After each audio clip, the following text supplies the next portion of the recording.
Today we take a close look at Exodus from Genesis. In the third episode of Farscape, the original series, we are still in character development. It's kind of minty. Much needed for a new series, but like in IET, Exodus from Genesis gives us a Star Trek episode. This time using the classic Star Trek trope of, oh no, the ship has been taken over by a mysterious alien force. But the Farscape writers took an overused trope and made it better. It's a slightly clever idea having the aliens who are taking over Moya being what they are. Genesis. This is some sort of spawning. And you're the queen? Life must continue. You live in space.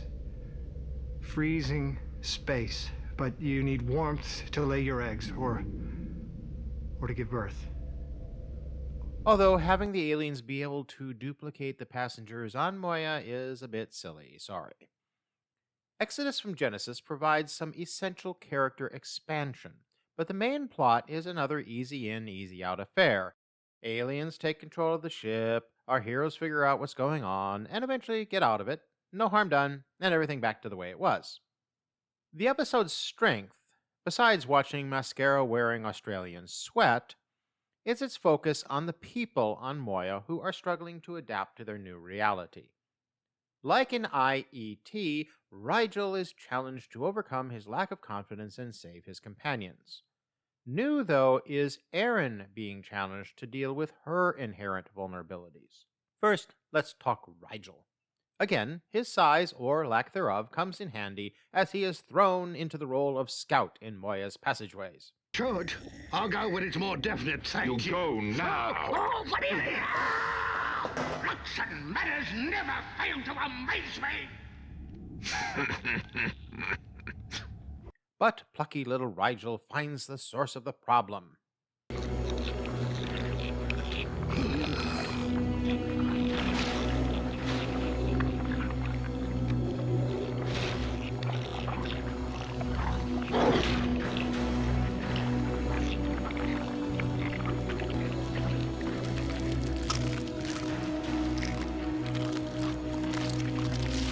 Yes, the Drak are breeding and using Moya to do it. That's bad enough. They need heat. That affects Erin. Officer Sun. I am a peacekeeper, a Sebastian. Look, I can't hold a weapon. I can't hold a thought.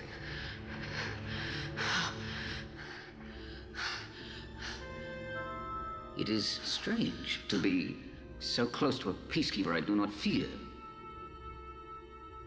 That is a compliment. Ah, the peacekeepers have an Achilles heel. What's her problem? Sebation heat delirium. What? Sebaceans lack the gland necessary to regulate extreme thermal increases. Wait, Crace and those other bastards chasing us are cold-blooded? Literally? It's a weakness not enough for them to die from. Crichton, as is quickly becoming the norm, figures out what's going on.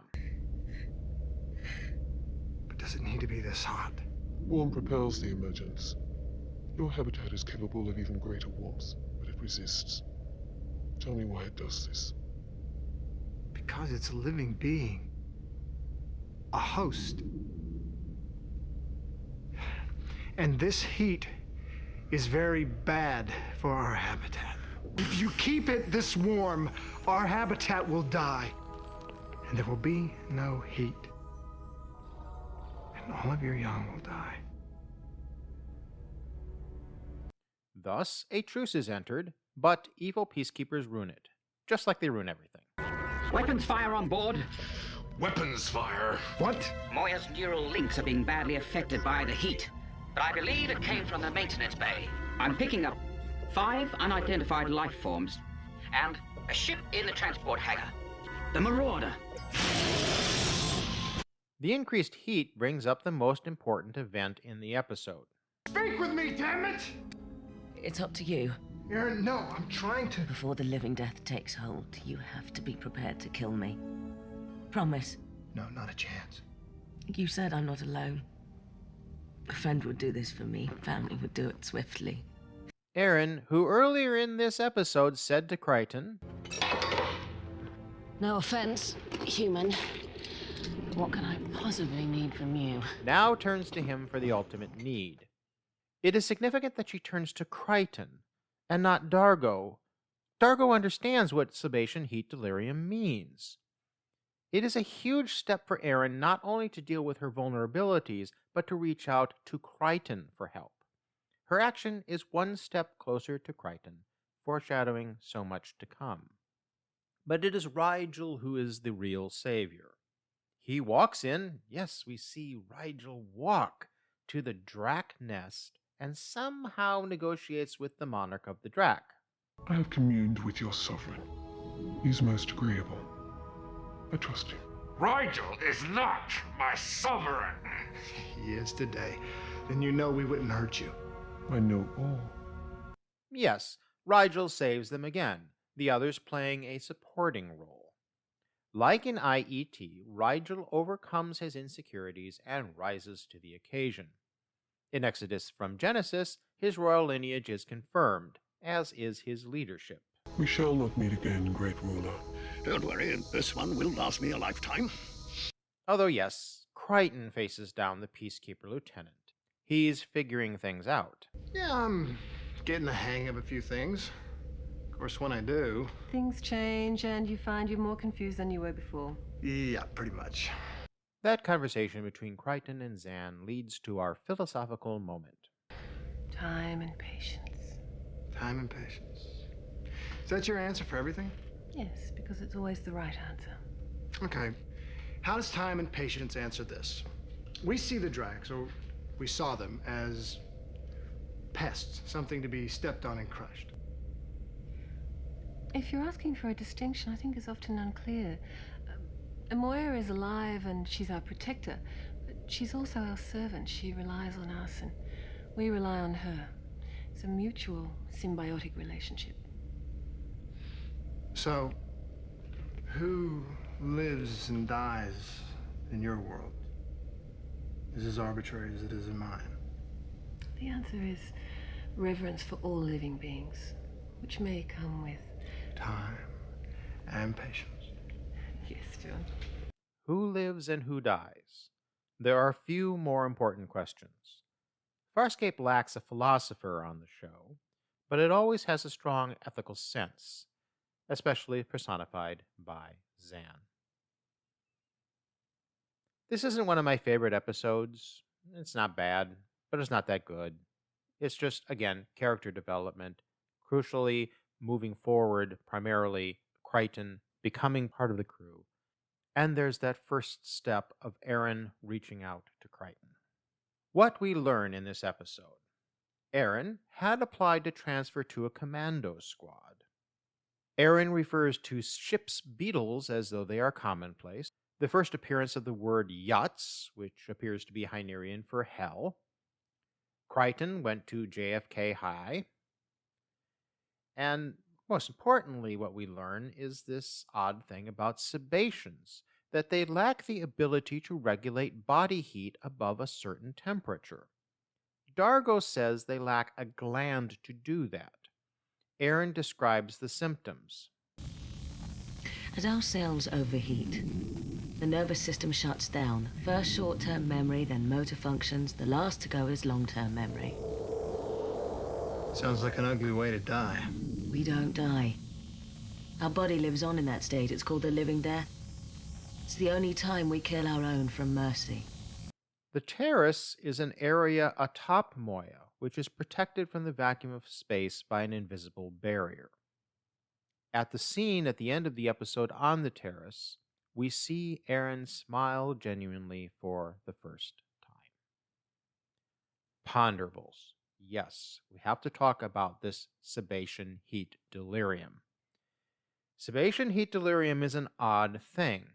As this episode demonstrates, peacekeepers are easily incapacitated and defeated by warmer temperatures than other species can easily tolerate.